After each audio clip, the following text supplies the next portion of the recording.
Baik, acara kedua Pak, kita akan lanjutkan dengan Undang-Undang Keinsinyuran. Ini akan disampaikan oleh Bapak Dr. Pak Perwira. Pak Perwira, kami minta waktu Pak Perwira. Beliau adalah Ketua Wilayah PII Sumatera Utara. Beliau akan menyampaikan paparannya tentang Undang-Undang Keinsinyuran. Silakan Pak Perwira, kami persilakan Pak, waktu dan tempat. Baik, terima kasih Pak Victor. Assalamualaikum warahmatullahi wabarakatuh. Salam sehat, semangat, dan kuat untuk semuanya. Yang kami hormati Bapak Ibu pengurus HPJI Pusat dan Sumatera Utara. Tadi kami dengar ada Pak Ketua dan Sekretarisnya. Yang kami hormati para narasumber, Bapak Suheri dan Bapak Putut. Dan kami hormati Pak Moderator, Pak Victor Sinaga dan Ibu Wirda Sibuan sebagai MC, dan Bapak Ibu semuanya yang kami muliakan, para peserta webinar HPJI pada siang pagi sampai siang ini. Baik, Pak Victor mohon izin kami waktu mungkin sedikit ini Pak Victor ya. Sampai jam berapa Pak? Silakan Pak, silakan.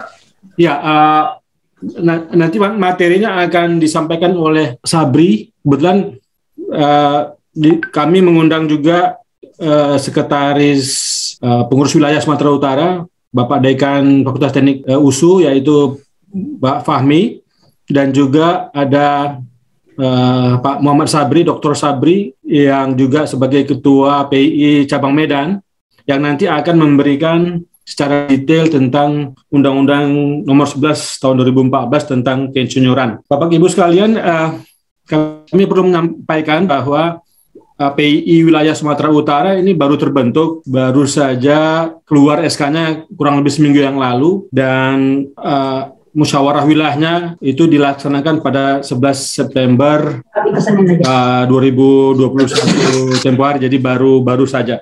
Untuk itu kami mohon dukungan dan doa supaya PII Wilayah Sumatera Utara ini bisa berjalan dengan lancar.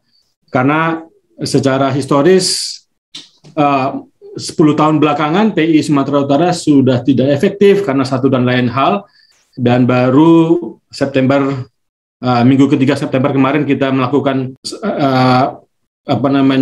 musyawarah wilayah untuk membentuk ketua baru dan pengurusan baru untuk periode 2021-2024. Dan sekali lagi kami mohon dukungan dan doa dan partisipasi dari seluruh para stakeholders, khususnya stakeholders yang paling besar ini adalah dari background ke teknik sipilan Pak Victor. Jadi apalagi nanti ini di periode 2021-2024 yang nanti kita akan kongres di di pertengahan Desember ini, nanti Pak Danis Simadilaga yang notabene mantan Dirjen Cipta Karya PU, Kementerian PU, nanti akan menjadi Ketua PII. Jadi kami sangat berharap dari teman-teman PJI khususnya bisa ikut bagaimana mensukseskan penyelenggaraan keinsinyuran di Indonesia dengan melaksanakan Undang-Undang Nomor 11 Tahun 2014 ini. Jadi secara singkat mungkin kami bisa memberikan keterangan singkat bahwa program kami di PII Sumut ini ada bisa dibilang ada 4 poin. Yang pertama adalah sosialisasi PII. Karena kita tahu keanggotaan PII di Sumatera Utara masih sangat minim, Pak. Jadi kami tahu di PII cabang Medan saja anggotanya nggak sampai 500-an, mungkin cuman 300-an. Nanti Bang Sabri bisa memberikan info yang lebih detail, dan yang aktif cuman 30-an orang. Jadi kami memang perlu memberikan penekanan kepada sosialisasi ini supaya pemahaman kita khususnya kepada insinyur muda bisa merasakan bagaimana eksistensi dari PII ini. Kemudian kami juga punya tugas berkenaan dengan koordinasi dengan pengurus-pengurus cabang yang ada di Sumatera Utara. Jadi cabang yang baru terbentuk ini adalah cabang Deli Serdang, kemudian ada cabang Kota Medan, tentunya juga ada cabang Binjai. Jadi baru ada 3 cabang. Oh, ada Tapanuli Tengah, juga ada Satu lagi cabang batubara, baru ada 5 cabang di wilayah Sumatera Utara. Kami berharapkan ada cabang-cabang sesuai dengan banyaknya kabupaten dan kota yang ada di wilayah Sumatera Utara. Jadi ini merupakan program kami, Pak. Mudah nanti mendapat dukungan dari teman-teman semuanya. Kemudian program yang lain adalah bagaimana ini zamannya sinergi dan kolaborasi ya, Pak. Ya, jadi kami sangat berharap bahwa kami bisa bekerjasama dengan himpunan-himpunan asosiasi profesi sepertinya HPJI ini, karena kami tahu bahwa seharusnya atau siogianya PI ini bisa menjadi organisasi payung yang membina semua asosiasi yang terkait dengan keteknikan ya Pak ya. Jadi kalau di PI itu secara organisasi memang sudah ada BKTI. Seperti Pak Sabri ini juga adalah pengurus BKTI Teknik Mesin ya Bang Sabri ya. Jadi ada juga BKTI, Badan Kejuruan ya Teknik Mesin ya, Badan Kejuruan Teknik Industri, Badan Kejuruan Teknik Sipil. Tapi yang Badan Kejuruan ini kan memang lahir secara resmi dari rahimnya PII. Jadi memang di bawah PII. Tapi kalau asosiasi ini kan memang sudah lahir sebelum adanya barangkali undang-undang keinsinyuran ya. Jadi tapi kami bisa memahami secara kebijakan mestinya PII karena dia cakupan yang lebih luas mestinya bisa memayungi dan memberikan koordinasi kepada semua asosiasi yang ada terkait dengan keinsinyuran. Jadi mudah-mudahan sinergi dan kolaborasi ini penting supaya kita bisa menguatkan pelaksanaan keinsinyuran di Indonesia sesuai dengan amanat Undang-Undang Nomor 11 Tahun 2014. Kemudian yang terakhir adalah tentu menjalankan program-program yang sudah diamanahkan oleh PII Pusat. Nah, dalam menjalankan program itu kami berprinsip bagaimana semua bisa berjalan dengan mudah, murah, dan cepat. Karena kita tahu PII ini belum seseksi Ikatan Dokter Indonesia ya seperti itu ya. Jadi tadi saya sampaikan bahwa keanggotaannya juga masih sangat minim sehingga perlu sosialisasi yang sangat gencar supaya eksistensinya bisa dirasakan oleh masyarakat khususnya insinyur muda. Jadi kami dalam pelaksanaan kami bermotokan bagaimana supaya urusan-urusan dengan PI ini bisa mudah, murah, dan cepat. Jadi kami sangat nanti bisa ingin bekerjasama dengan PPI ya. Kebetulan sekretaris kita, sekretaris pengurus wilayah Sumatera Utara itu adalah juga dekan Fakultas Teknik, dan kita mengharapkan program profesi yang ada di program profesi insinyur yang ada di Fakultas Teknik itu bisa menjadi titik sinergi untuk kita bisa lakukan registrasi insinyur muda. Kemudian kalau dia sudah insinyur muda, kita bisa berikan dia kualifikasi apakah dia IPP, IPM, apakah IPU. Kemudian dia juga langsung bisa terdaftar sebagai insinyur. Jadi kita coba semua bisa dengan mudah melaksanakannya. Nah, kami mohon Pak Dekan Fakultas Teknik bisa memberikan komentar singkat tentang ini supaya bisa sinergi. Dan jadi kami juga berharap nanti kalau teman-teman yang sudah punya SKA dari HPJI, SKA dari HATI, mungkin bisa langsung dapat terdaftar sebagai STRI ya, sebagai surat tanda registrasi insinyur Indonesia, sehingga secara undang-undang sudah terpenuhi dan aman dari sanksi pidana maupun sanksi administrasi yang mungkin kalau misalnya undang-undang ini dilaksanakan secara rigid, secara ketat. Jadi kita berusaha bagaimana supaya ini kita bisa dorong supaya benar undang-undang ini bisa dilaksanakan dengan baik sebagaimana diamanahkan. Barangkali itu yang bisa kami sampaikan secara singkat. Nanti ini kami mohon Pak Dekan Fakultas Teknik USU bisa menyampaikan sedikit Pak Fahmi, Pak Dr. Fahmi. Pak Fahmi lagi take off Pak, sudah mau ke pesawat dia Pak. Oke, Bang Victor, itu aja barangkali yang bisa kami sampaikan. Selanjutnya kami mohon Pak Sabri yang mendetailkan tentang keinsinyuran karena beliau ini yang lebih berpengalaman secara detail dan melaksanakan program profesi insinyur dari awal di Kota Medan. Silakan Pak Sabri. Silakan Pak Fahmi, silakan Pak. Pak Sabri, Pak Sabri, silakan Pak. Ya, izin saya share PowerPoint Pak.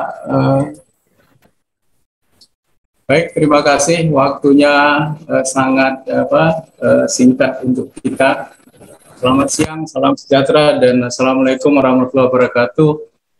Bapak, Ibu-Ibu yang saya hormati semua, terutama Ketua Umum Pengurus DPP HPJI dan Sumut, kemudian tadi ada Pak Putut sebagai narasumber, dan ada Pak Hari Purwantara juga dari DPP HPJI, dan ada senior saya juga di sini, Pak Jul, adalah beliau mantan Ketua Program Profesi Insinyur di USU. Bapak-bapak sekalian, saya diamanahkan untuk menyampaikan sedikit ya. Ini sebenarnya kalau mengikuti powerpoint-nya banyak, tapi kita hanya lompat-lompat saja untuk memperkenalkan undang-undang keinsinyuran dan proses menjadi insinyur. Legal framework kita adalah Peraturan Pemerintah Nomor 25 Tahun 2019 tentang peraturan pelaksanaan, dan yang paling penting adalah Undang-Undang Nomor 11 2014 tentang keinsinyuran. Kemudian berikutnya adalah ADART dari PII sendiri yang terakhir diupdate tanggal 8 September 2019. Oke. Nah, jadi undang-undang keinsinyuran ini landasan pola pikirnya adalah keinsinyuran itu untuk melindungi masyarakat dan sekaligus untuk melindungi para insinyur. Kemudian peran insinyur dan iklim keinsinyuran untuk kepentingan profesi, masyarakat dan negara, serta menambah jumlah insinyur, ya. Kemudian adanya jaminan profesi profesional, indemnity insurance, ya, dan juga adanya payung hukum, ya, yang bisa melindungi kita, ya, dan bisa bekerja setara dengan keinsinyuran internasional.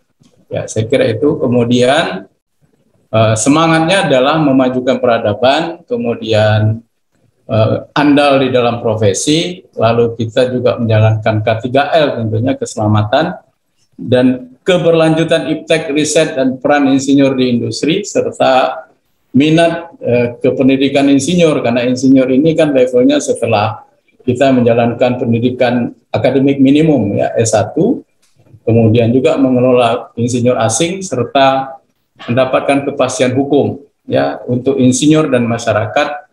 Dan yang lain adalah daya saing global ini yang menjadi harus kita lakukan secara terus-menerus. Definisi insinyur, saya kira saya tidak akan bicara tentang lebih dalam, karena ini adalah semua orang tahu, dan juga kita bisa buka Wikipedia, ya, untuk mengetahui itu. Nah, ini adalah struktur dari keseluruhan dari Undang-Undang Nomor 11 2014. Ya, saya kira langsung saja kita lihat apa yang sebenarnya diatur di sana, ya. Nah, daya saing, nilai tambah, dan juga kemajuan dan kemandirian, ya, itu adalah hal yang diatur oleh dalam proses keinsinyur. Nah, kemudian dari insinyur ini kita mulai, ya. Nah, insinyur ini, kemudian apa kira-kira cakupan kerja insinyur. Nah, setelah itu dari S1 sebenarnya, ya, mulainya. Kemudian kita akan menjadi insinyur apabila kita setelah menjalankan proses dalam program profesi insinyur. Kalau dulu di PII ada P3I, satu hari kita bisa jadi insinyur. Tapi dengan adanya Undang-Undang Nomor 11 2014 ini, nah, sudah diminta ada proses untuk menjadi seorang insinyur itu, ya. Nah, ada dua jalan, ada dengan cara rekognisi pembelajaran lampau, ada dengan reguler. Jadi yang RPL ini, rekognisi pembelajaran lampau, itu diperuntukkan untuk kita yang sudah bekerja di dalam praktik keinsinyuran lebih dari 6 tahun, ya. Nah, dan setelah itu kita berkewajiban untuk menjalankan hak dan kewajiban insinyur. Nah, setelah itu baru kita registrasi insinyur. Ini wajib baik bagi insinyur dari Indonesia sendiri maupun insinyur asing. Nanti ada STRI, surat tanda registrasi insinyur, yang mengizinkan kita melakukan praktek keinsinyuran. Saya kira itu ringkasnya. Kemudian ya tadi ini sudah banyak kita kita sampaikan secara menyeluruh, ya. Saya kira saya tidak sampaikan lagi. Dan ini adalah cakupan keinsinyuran. Saya kira banyak ini ya bagian-bagian dari cakupan keinsinyuran, dan kita terlibat dalam berbagai lahan praktek rekayasa tentunya ya keinsinyuran. Ada kehutanan Bang, satu lagi tadi ya. Kehutanan ya? Belum Pak ya, maaf. Apanya? Kehutanan.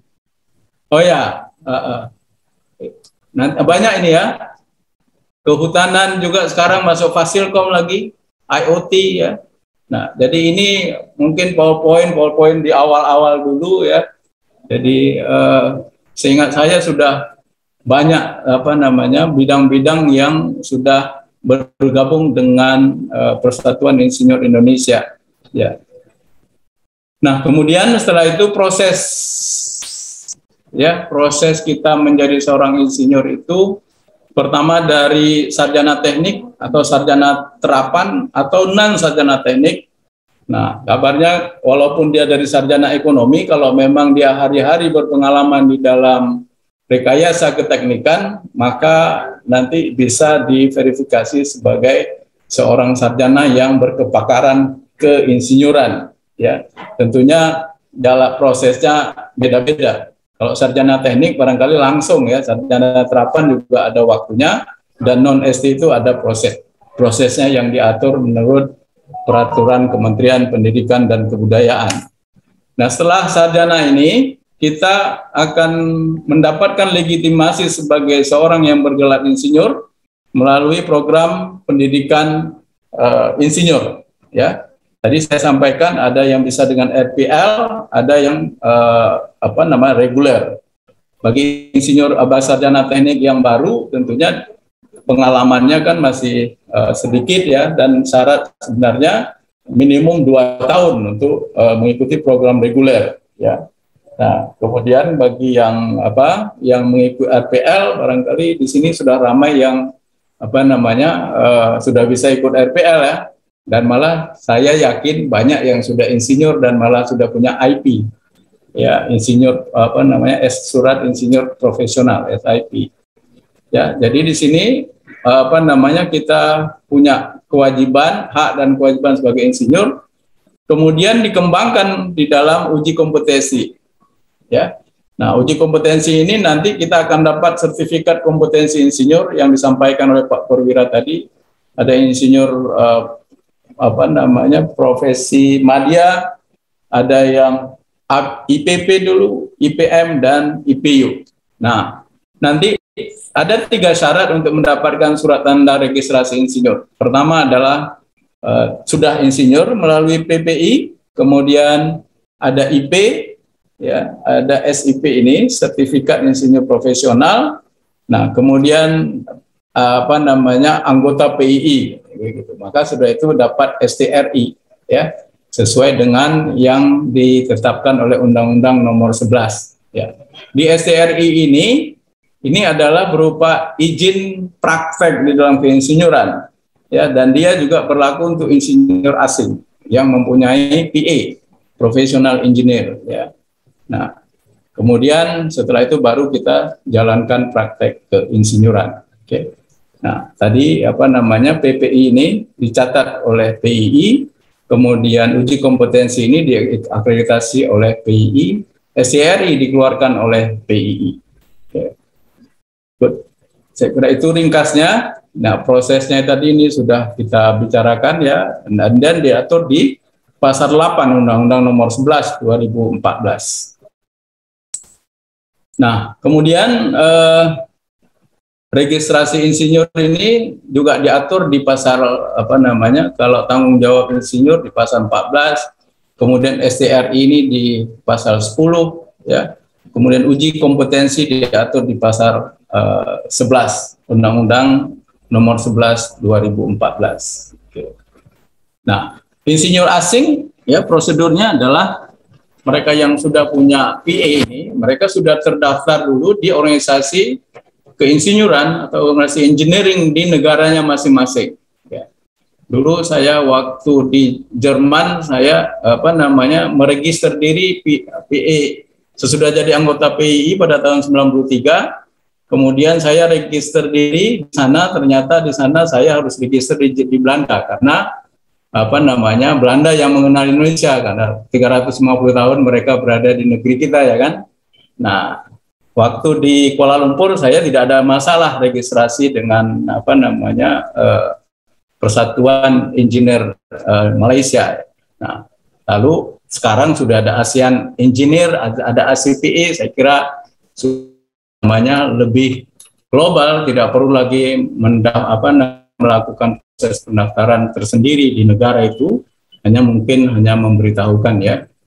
Nah, jadi izin kerja itu setelah ada STRI ini ditentukan oleh pasal 18 Undang-Undang Nomor 11. Ya. Oke. Kemudian setelah itu pengembangan keprofesian insinyur ini adalah menjadi tanggung jawab dari kita, ya, yang sudah menyandang gelar insinyur. Gelar insinyur itu tentunya seumur hidup, ya, sama dengan sarjana teknik karena dia dikeluarkan oleh institut pendidikan. Tapi kalau STRI kemudian SIP, ya, itu ada batas waktu yang harus diupdate kembali.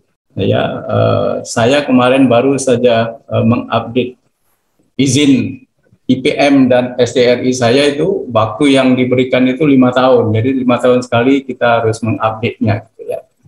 Nah, kemudian ini adalah hak dan kewajiban insinyur. Saya kira insinyur berhak dilindungi, kemudian dapat imbalan dari hasil kerjanya, kemudian dia mendapatkan pembinaan dari organisasi-organisasi yang keinsinyuran. Saya kira HPJI ini juga salah satu organisasi keinsinyuran, ya, yang terus membina anggotanya, ya, untuk mendapatkan update kemampuan di dalam melaksanakan kerja-kerja praktis di lapangan. Kewajibannya adalah melaksanakan kode etik insinyur, mengupayakan inovasi, kemudian melaksanakan standar keinsinyuran, berpihakan kepada masyarakat, kemudian memutakhirkan iptek, ya, dan rekam jejak. Kira yang ini nanti kalau kita uraikan begitu ini, nanti waktunya nih Pak Victor mungkin tinggal berapa lama lagi, ya, tinggal 3-4 menit lagi kali, ya. Kemudian ada Dewan Insinyur, ya. Nah, kalau di luar mereka lah ini yang akan menentukan kebijakan-kebijakan tentang keinsinyuran, ya. Nah, saya rasa Dewan Insinyur Indonesia ini belum belum final ini di proses saya tidak tahu persis apakah di kementerian atau sudah sampai kepada meja ini, ya, Pak Presiden. Jadi unsurnya ada pemerintah, industri, perguruan tinggi, PII, dan pemanfaat, pengguna dari insinyur itu sendiri, oke, dari DII ini. Banyak hal yang diatur di dalam Persatuan Insinyur Indonesia, bahwa yang tertinggi itu ada DII, kemudian yang maintain kegiatannya adalah PII sendiri, kemudian ada himpunan wadah-wadah himpunan keahlian. Nah, ini rencananya tapi prosesnya terus berjalan, ya. Nah, kita ada HPJK, ya, mungkin ada HPJI dan seterusnya. Saya kira itu adalah urusan orang-orang di DPP yang akan membicarakan terus bagaimana mensinergikan antar organisasi yang melakukan praktek keinsinyuran, ya, dengan Undang-Undang Nomor 11 2014. Oke. Saya kira itu. Kemudian saya tidak akan berbicara panjang tentang ini. Nah, sekarang mungkin sanksi peralihan ini, ya. Jadi bagi seorang insinyur atau insinyur asing yang tidak memenuhi standar keinsinyuran, mengakibatkan kecelakaan dan hilang nyawa, maka ada punishment-nya, pidana penjara selama 5 tahun atau denda paling banyak 1 miliar rupiah. Ya, ini insinyur AC. Kemudian bagi yang bukan insinyur yang menjalankan praktek insinyuran bertugas sebagai insinyur, maka dia akan diberikan pidana penjara paling lama 2 tahun, denda paling banyak 200 juta rupiah katanya. Ya. Kemudian bagi bukan insinyur yang bertindak sebagai insinyur sehingga mengakibatkan kecelakaan, cacat, hilang nyawa, maka pidana 10 tahun, ya, atau denda dan denda paling banyak 1 miliar rupiah. So, ini apa namanya ketentuan yang diberikan. Nah, kemudian kita sebenarnya melihat struktur dari insinyur itu mulai dari ST jadi insinyur, kemudian dapat SIP, IPP atau IPM atau IPU, kemudian kita bisa mendaftar sebagai STRI ini. Ya, kalau saya dulu di Kuala Lumpur ada stempel, gitu ya, stempel insinyur. Nomor registrasinya berapa gitu kan. Nah, jadi kalau dalam desain itu, nah baru sah legitimate kalau ada stempel itu. Nah, so di Indonesia nampaknya belum diterapkan ya. Kita tunggu saja nanti. Nah, ini adalah manfaat-manfaat bagi masyarakat dan bagi insinyur sendiri dan bagi negara. Saya kira ini apa namanya kita bisa menginterpretasi ya. Nah, dari praktek yang sudah kita lakukan selama ini. Nah, lalu ini prosesnya ya. Ada sarjana teknik, kemudian jadi insinyur melalui PSPPI, kemudian dapat SIP, IPP, IPM dan IPU, kemudian disetarakan dengan AER, ACPI, APEC dan engineer ini ya. Jadi kita sudah ada komunitas-komunitas engineer internasional yang bisa sinergi dengan PII di Indonesia. So, lalu program profesi insinyur. Tadi katanya kalau jadi insinyur ya melalui program profesi insinyur. Jadi peserta programnya adalah sarjana bidang teknik atau sarjana terapan bidang teknik atau sarjana pendidikan ya yang disetarakan ya, sarjana bidang sains ya, sarjana terapan bidang teknik melalui program penyetaraan. Kemudian penyelenggara program itu adalah perguruan tinggi yang sudah diberikan izin oleh kementerian. Awalnya dulu adalah 40. Di Sumatera Utara ini ada 2 lembaga yang menjalankan PP ini. Pertama USU, yang kemudian yang kedua adalah UNIMED, Universitas Negeri Medan. Ya. Nah, ya mereka diberikan izin untuk menjalankan ini. Dua-duanya sudah berjalan dengan baik. Ya, kami ikut bersama membina kedua PPI ini. Nah, dan ada cara ini. Selain dia secara reguler, nah ya program profesi insinyur ini dapat dilakukan melalui rekognisi pembelajaran lampau dan dia sudah diatur di dalam undang-undang. Ya. Rekognisi pembelajaran lampau ini adalah pengakuan atas capaian pengalaman yang nanti direkognisi menjadi proses pembelajaran seseorang yang diperoleh di pendidikan non formal, pendidikan formal atau pengalaman kerja. Kemudian dapat diikuti oleh seluruh lulusan program sarjana teknik, sarjana pertanian dan seterusnya. Ya, nah kurikulum 14. Oke, kemudian insinyur juga atau keinsinyuran ini juga sekarang PII juga punya diamanahkan untuk menjalankan akreditasi internasional dia dengan merujuk kepada Washington Accord dan juga lembaga akreditasi mandiri ya, dan sekarang sedang semua dalam proses. IAB ini sudah berjalan lama ya LAM ini yang baru jalan. Nah, pendidikan profesi insinyur sudah kita sampaikan tadi ya. Nah, prosesnya ya. Nah, kemudian transformasi keinsinyuran ini ada sertifikat insinyur profesional, kemudian penyetaraan internasional melalui ASEAN ya, APEC dan sebagainya. Kemudian ada registrasi insinyur melalui STRI. Kemudian PII juga sekarang sedang membangun digital base, jadi kita bisa mendaftar secara online. Persyaratan jadi anggota warga negara Indonesia, kemudian memiliki sarjana teknik atau sarjana pertanian, sarjana kehutanan, ya sekarang udah banyak ya yang bisa menjalankan proses profesi insinyur ini. Kemudian mengisi file, kemudian mengisi, kalau menjadi anggota PII itu setelah mengisi aplikasi insinyur itu, maka mengisi formulir keanggotaan ini untuk menjadi anggota PII. Ya. Iurannya adalah 300.000 per tahun. Pendaftaran uang administrasinya 100.000 sekali saja di awal. Ya, nanti setiap tahun kita akan membayar iuran tetap. Nah, syaratnya adalah ijazah S1 ya, karena insinyur itu kan dimulai dari S1. Jadi yang ada S2, S3 itu tidak disyaratkan.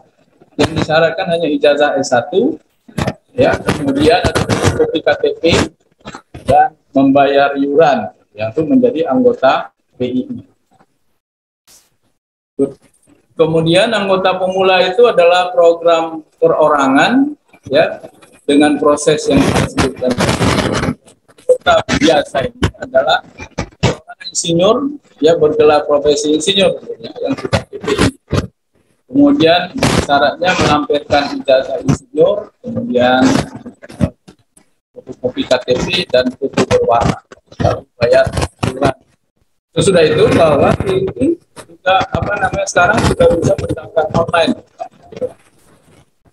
melalui program Simponi. Kalau kita buka website pui.or.id, kemudian kita klik yang ada menu Simponi, dan mulai situ kita bisa mendaftarkan diri dan juga menulis file ya, form insinyur profesional untuk mendapatkan PM dan IP. Kalau untuk mendapatkan insinyur dari perguruan tinggi, tentunya itu mengikuti peraturan perguruan tinggi masing-masing. Ini ada di Simponi, kemudian sekarang semua sudah online sampai untuk mendapatkan STRI. Ya.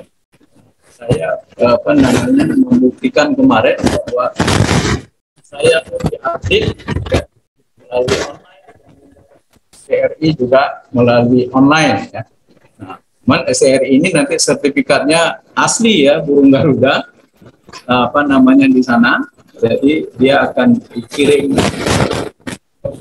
ke alamat kita masing-masing. Oke, saya kira itu, jadi bapak-bapak bisa masuk ke Simponi tadi melalui pii.or.id yang mendaftar diri jadi insinyur dan juga melanjutkan proses pengembangan mendapatkan SIP dan juga STRI ya, sebagai syarat administratif menjalankan praktek keinsinyuran. Bapak sekalian, proses perpanjangan keanggotaan juga sudah mulai online ya, dalam ada update ya UPD member pii.or.id ini ya.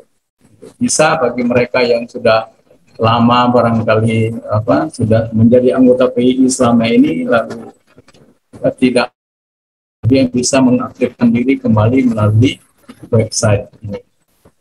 Nah, oke. Ini sudah salah, ini pembayaran iuran tidak bisa lagi langsung ya, tapi sudah mulai virtual account. Jadi kalau saya pernah dulu dari Nias ya mau bayar iuran pakai ini, tahun ini rupanya nggak bisa diterima. Nah, uangnya diterima tapi prosesnya nggak bisa jalan, terpaksa dikirim balik uangnya, baru mereka tunggu virtual account yang dikirimkan oleh pihak Biro Keanggotaan PII ya, baru bisa mendaftar. Jadi ini sudah nggak bisa lagi Bapak ya dari sini. Oke. Nah, saya kira hak dan kewajiban tadi sudah ya. Itu saya kira sebagai perkenalan undang-undang keinsinyuran dan bagaimana menjadi anggota PII. Terima kasih atas waktu. Saya kembalikan kepada Pak Victor. Baik, terima kasih Pak Sabri atas penjelasannya tentang Undang-Undang Keinsinyuran, sehingga kita semua sudah tahu ada dasar hukumnya, ada sekuen bagaimana pengurusannya, ada persyaratannya, dan apa hak dan kewajiban masing-masing dari kita yang menyebut diri sebagai insinyur. Terima kasih sekali lagi Pak Sabri. Kami undang Pak Zulkarnain Muiz dari DPD HPJI barangkali memberikan masukan Pak. Silakan Bang Jul. Terima kasih Pak Victor. Saya kira jangan ayalah kalau untuk ke PII karena saya adalah banyak terlibat di situ, jadi nggak boleh menanggapi gitu. Tapi kalau orang bertanya, saya mungkin akan membantu untuk menjawab gitu. Karena saya berada di situ. Jadi mungkin teman-teman yang lain yang kira-kira mau mendapatkan gambaran mengenai apa sebenarnya yang terjadi, mungkin nanti setelah Pak Sabri, kalau diperlukan mungkin saya bisa bantu jawab sedikit. Mungkin begitu Pak Victor. Terima kasih. Baik, terima kasih Bang Jul. Terima kasih atas masukannya. Ya, barangkali mungkin ada narasumber kita dari Jawa Barat, barangkali Pak Idris, Dr. Idris Lubis, barangkali masih ada menanggapi bagaimana tentang Undang-Undang Keinsinyuran ini Pak, yang dari Jawa Barat. Silakan Pak Idris. Insinyur Hari Purwantara MNSC Pak, silakan Pak menanggapi tentang penjelasan tentang Undang-Undang Keinsinyuran Pak, kaitannya dengan sertifikat yang dikeluarkan oleh asosiasi. Silakan Pak Hari. Oke, terima kasih Pak Victor. Saya sebetulnya ingin mencoba untuk mewakili teman-teman terutama yang pemegang SKA ya, atas KK. Ya. Jadi seperti kita bahwa di bidang keteknikan ini kan ada 3 undang-undang yang sedang berlaku, yaitu satu Undang-Undang Keinsinyuran, yaitu Undang-Undang 11 tahun 2014, kemudian kedua Undang-Undang Jasa Konstruksi, yaitu Undang-Undang nomor 2 tahun 2017, dan ketiga ada Undang-Undang Arsitek, yaitu nomor 7 tahun 2017. Nah, sehingga lah masing-masing undang-undang tadi mewajibkan para ini untuk kalau di keinsinyuran mewajibkan namanya STRI tadi ya, untuk bisa menggunakan gelar insinyur. Kemudian kalau di Undang-Undang Arsitek ada kewajiban untuk memiliki STRA dan lisensi, kan itu ya, untuk bisa bekerja sebagai arsitek. Kemudian di Undang-Undang Jasa Konstruksi juga diwajibkan mempunyai SKK atau dulu SKA lah namanya. Nah, yang menjadi masalah adalah bagi bukan arsitek ya. Kalau non arsitek itu ini harus memilih semuanya gitu ya, baik STRI maupun SKA atau SKK.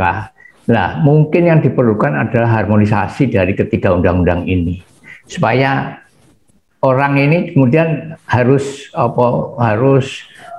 memenuhi semua dengan cara masing-masing. Ini yang mungkin diinginkan dari teman-teman SKA.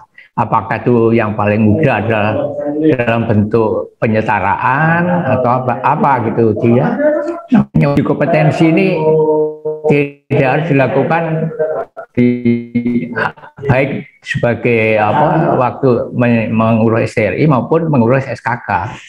Nah ini yang kita ini sebetulnya dari HPJI ya menunggu aja sifatnya bagaimana pemerintah mengatur ini semua. Apakah penyetaraan itu misalkan saya pemegang SKA atau SKK kemudian di-endorse begitu oleh PII atau Dewan Insinyur untuk menjabatkan STRI atau sebaliknya. Itu yang kita tunggu sekarang pengaturannya. Walaupun dulu memang waktu saya di LPJK memang waktu itu sedang menunggu harmonisasinya sebetulnya. Sehingga LPJK juga bisa menunggu sehingga masing-masing jalan sendiri-sendiri. Saya kira itulah yang perlu kita simak bersama supaya bagaimana ini bisa lebih mudah, bagaimana lebih efisien di dalam prosesnya. Saya kira itu saja yang perlu kita. Enggak, apalagi dan ini yang menjadi masalah kita ini ya sekarang adalah adanya ketentuan pidana di Undang-Undang 11. Nah ini yang sering ini menimbulkan trauma. Waduh, mati aku kan gitu ya. Ini padahal di Undang-Undang nomor 2 tahun 2017 mengenai Jakon, mengenai pengaturan mengenai pidana ini sudah dihilangkan malahan gitu loh. Nah ini kan kalau yang dulu di Undang-Undang 19 tahun 99 ada ketentuan pidana di dalam hal terjadi kegagalan konstruksi maupun kegagalan bangunan. Tapi kalau sekarang sudah nggak ada lagi. Tapi ya itu tadi, kalau mereka misalkan melakukan malpraktek di dalam pekerjaan jasa konstruksi, mungkin dijeratnya tidak melalui Undang-Undang Jasa Konstruksi, tapi Undang-Undang Insinyur inilah. Ini yang sering menjadi pertanyaan dari teman-teman. Ini terus gimana ini? Itu tuh, ini yang mungkin harus segera dituntaskan lah, supaya kita ini juga tenang di dalam bekerja. Apa sih yang ingin dicari di dalam bekerja?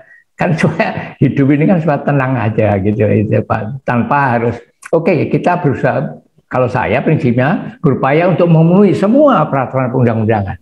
Tapi ya itu tadi, asas-asas kepatutan, asas-asas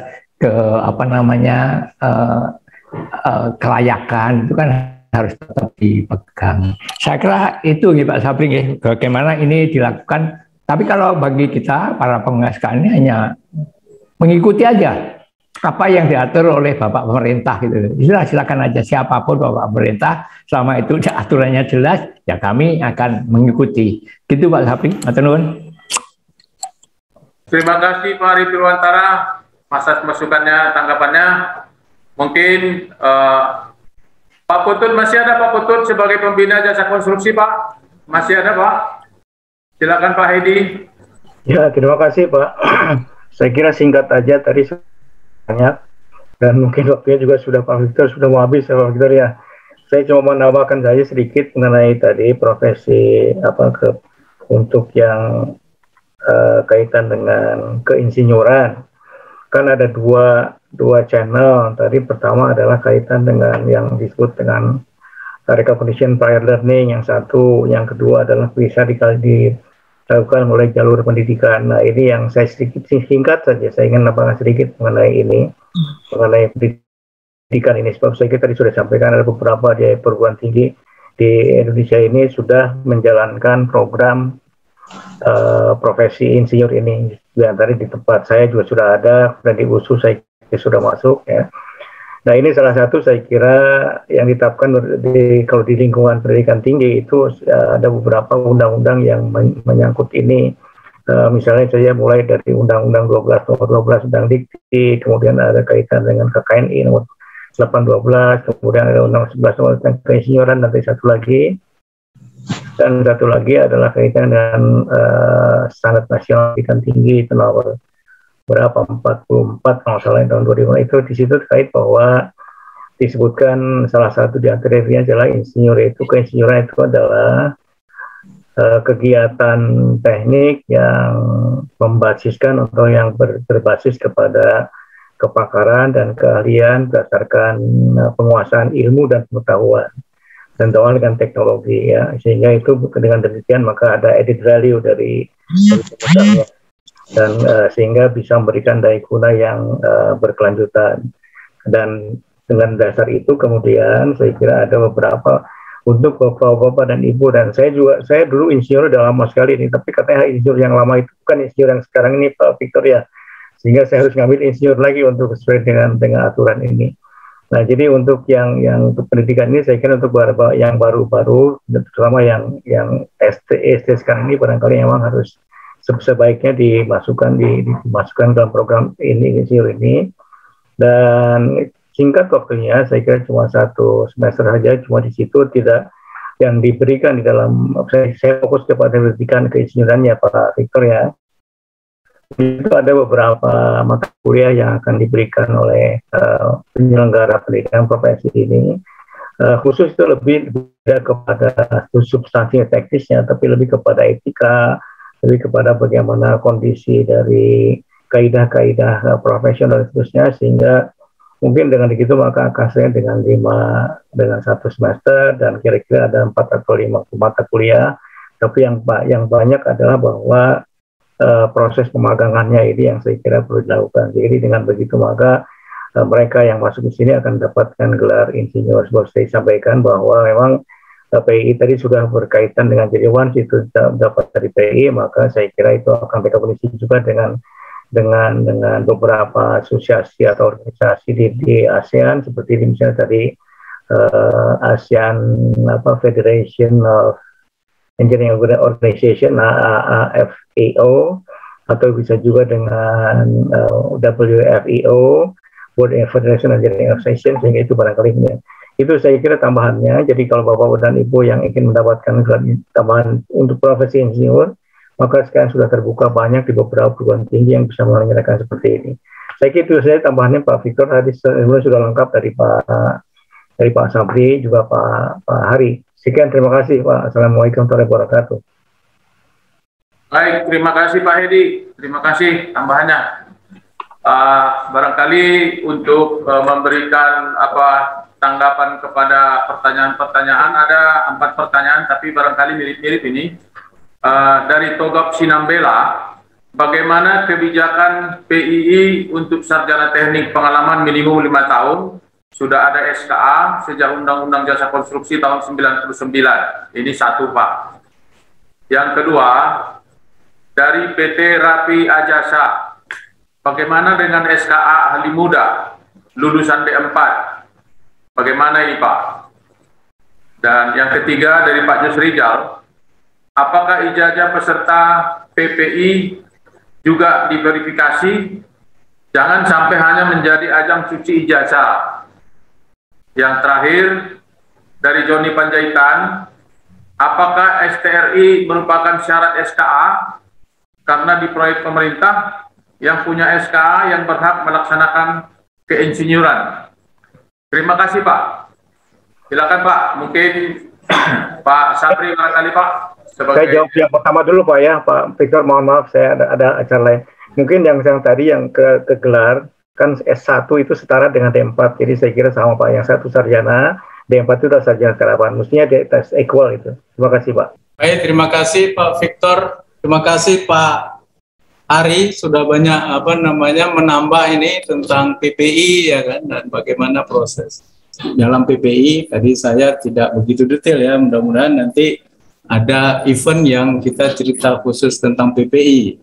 Nah, betul, Pak Edi ini bisa menjadi referensi utama ini untuk PPI. Nah, Pak Jul juga adalah, Pak Jul Moes juga ini adalah orang yang sudah lama terlibat dengan PPI di Universitas Sumatera Utara. Kemudian saya barangkali nanggapi Pak Hari dari DPP HPJI juga adalah, saya kira kita setuju dengan adanya sinergisitas, harmonisasi, dan sinkronisasi dari semua organisasi dan semua undang-undang yang mengatur praktek keinsinyuran ini, termasuk yang dibuat oleh undang-undang konstruksi, undang-undang arsitek, dan seterusnya. Saya kira ini adalah PR kita bersama di masa yang akan datang ya Pak Hedi ya, untuk bisa kita sinkronkan dan kita coba untuk semuanya teradopsi lah ya. Insinyur saya nggak laku Pak. Iya. Kemudian berikutnya Pak Sinambela ya, apakah pengalaman minimum 5 tahun itu sudah bisa mengikuti PPI? Saya kira memang ya, malah menurut ini untuk bisa ikut program PPI itu ya minimum malah 2 tahun ya, kalau kita lihat dari peraturan Kementerian Pendidikan waktu itu dan disinkronkan dengan PII.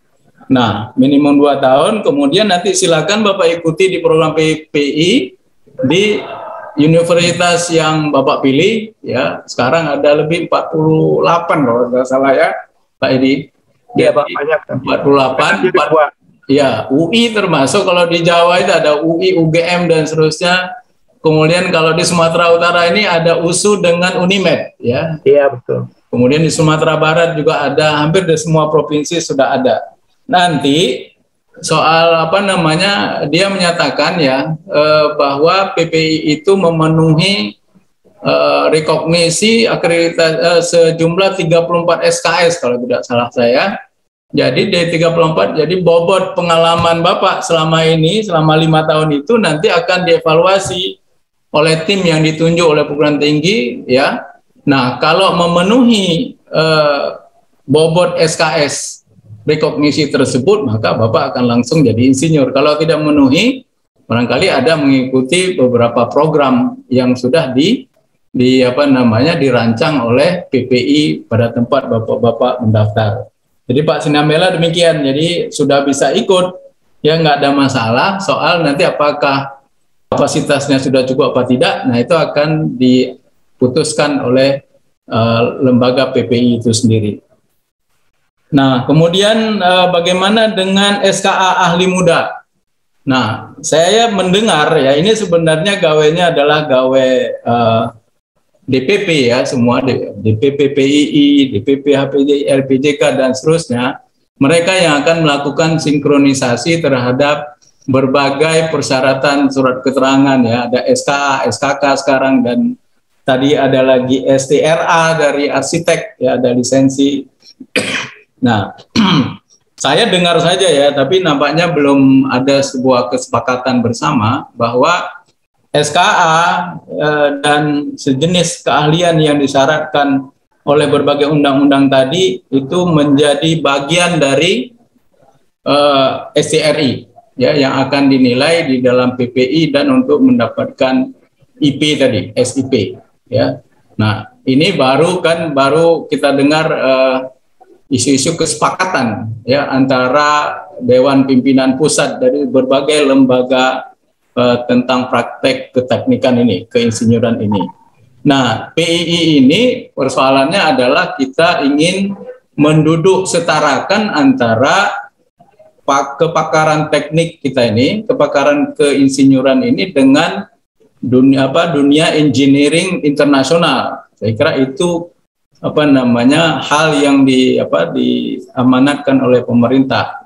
Nah, lalu bagaimana dengan di dalam ini yang kita sudah banyak undang-undang juga menetapkan ada kepakaran yang perlu sertifikasi. Saya kira itu terus berjalan prosesnya sesama organisasi praktek keinsinyuran ini. Ya, jadi SKA ahli muda itu bisa dipakai Pak untuk menjadi nilai ya di dalam rekognisi pembelajaran lampau dan juga di dalam proses pembobotan di SIP. Kemudian ijazah PPI ini apakah hanya untuk memperkaya ijazah saja? Ya, saya kira tahapnya kan berbeda ya. Sarjana teknik, kemudian ada insinyur, baru SIP. Ini adalah hal-hal yang dituntut oleh undang-undang ya. Nah, kalau kita lihat di organisasi profesi yang lain seperti ID juga mereka mempunyai tahap-tahap demikian. Nah, lulusan sarjana teknik itu ya, nah dia kan baru mendapatkan gelar akademik ya.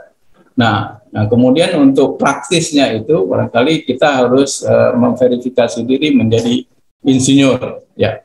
Nah, bagi kami di perguruan tinggi juga sebenarnya kita sudah ada master, sudah ada PhD ya. Nah, tapi kalau untuk ngajar di PPI kabarnya dulu di awalnya harus ada IPM ya, terakhir karena IPM-nya masih jarang ya, masih kurang, maka dibenarkan bagi mereka yang sudah master dan PhD mengajar juga di program PPI.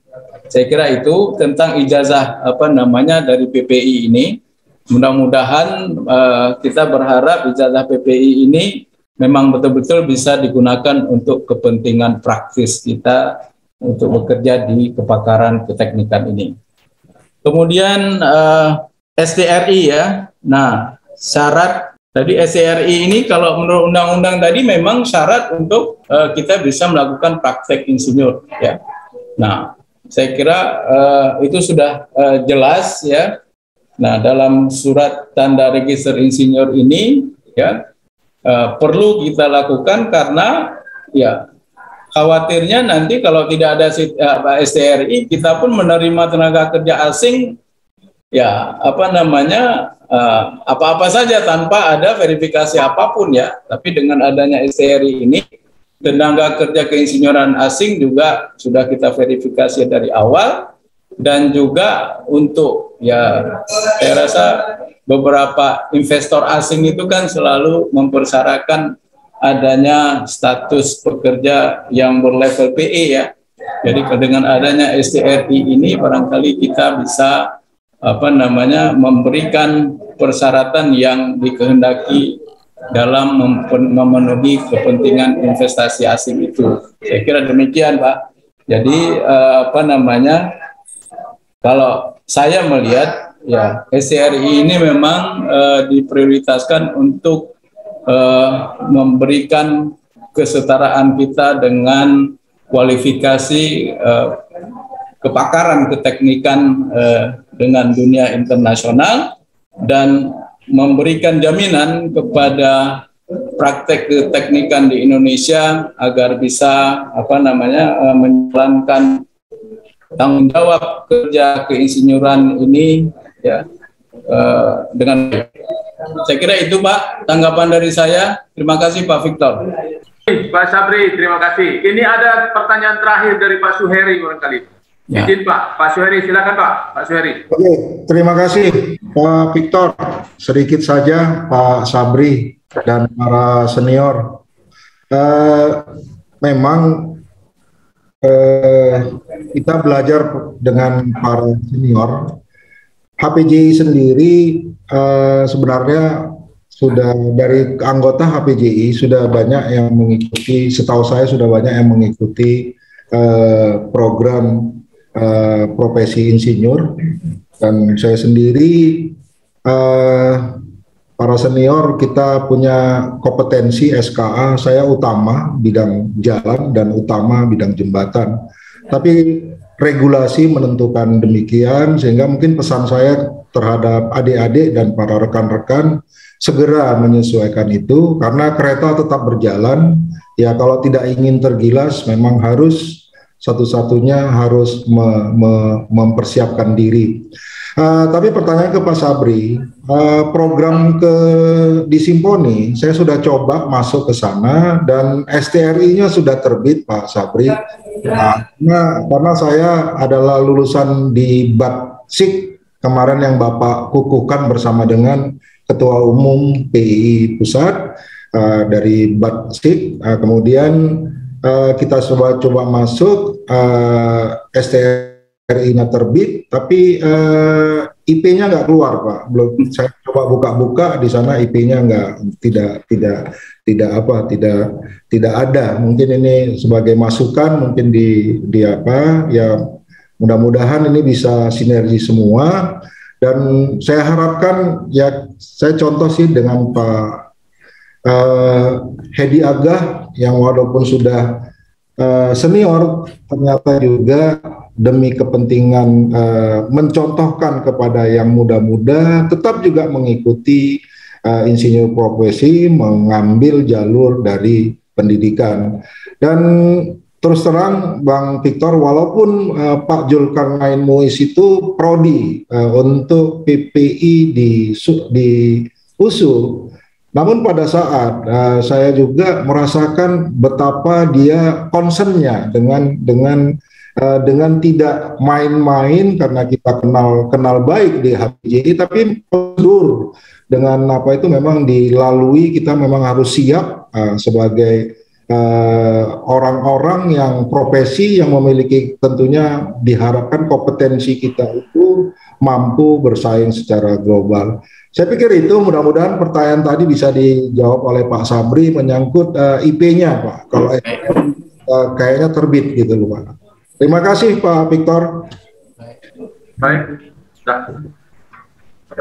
baik, terima kasih atas masukan dari Pak Suheri.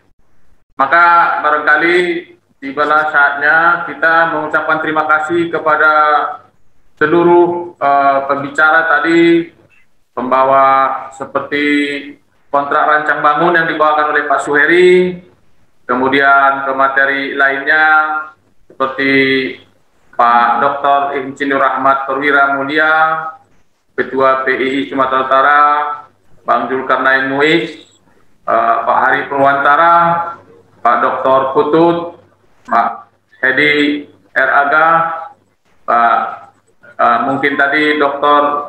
Andus M. Idris Lubis dari DPD HPJI Jawa Barat, dan Pak Ibnu S. Sutomo sebagai Wakil Ketua DPD HPJI Sumatera Utara, dan rekan-rekan sekalian anggota HPJI yang ikut mengikuti acara ini yang tidak kami bisa sebutkan namanya satu persatu, yang memberikan waktunya dan atensinya sehingga acara kita ini bisa berlangsung dengan baik. Sekali lagi kami ucapkan terima kasih banyak. Mudah-mudahan apa yang telah kita bahas tadi menjadi satu masukan dan menambah wawasan bagi kita. Begitu perlunya ada hal-hal baru tentang kontrak design and build, kemudian tentang undang-undang keinsinyuran. Maka itu saja yang bisa kita sampaikan. Terima kasih, dan mudah-mudahan pada waktu mendatang kita bisa berbicara dalam topik-topik yang berbeda. Kemudian kami dari HPJI juga akan mempunyai program dalam bulan Desember ini tentang site visit proyek pembangunan jalan tol Binjai Langsa. Nanti akan ditentukan kapan tanggalnya, dan mungkin juga kita akan menambah satu lagi webinar series HPJI Sumut tanggal 28 Desember 2021, yaitu bincang-bincang akhir tahun 2021. Kepada seluruh anggota HPJI yang ikut berseminar pada hari ini, nanti kita kasih undangannya lewat WhatsApp barangkali atau lewat WA. Dengan demikian kita bisa mengikuti bincang-bincang akhir tahun, dan mungkin beberapa orang nanti bisa ikut site visit ke proyek pembangunan jalan tol Binjai Langsa. Itu saja yang bisa kami sampaikan. Sebagai moderator, kami ucapkan terima kasih dan kami serahkan kepada MC untuk melakukan penutupan selanjutnya. Terima kasih. Terima kasih Pak Victor. Acara terakhir kita ini adalah sesi foto. Dimohon kepada Bapak Ibu semua untuk mengaktifkan kameranya.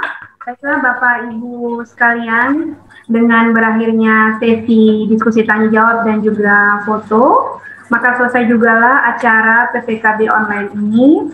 Terima kasih banyak untuk keaktifan Bapak Ibu sekalian, masukannya di webinar ini. Insya Allah kita berjumpa di webinar berikutnya. Baiklah Bapak Ibu, dengan mengucapkan Alhamdulillah, kita tutup acara hari ini. Assalamualaikum, selamat siang.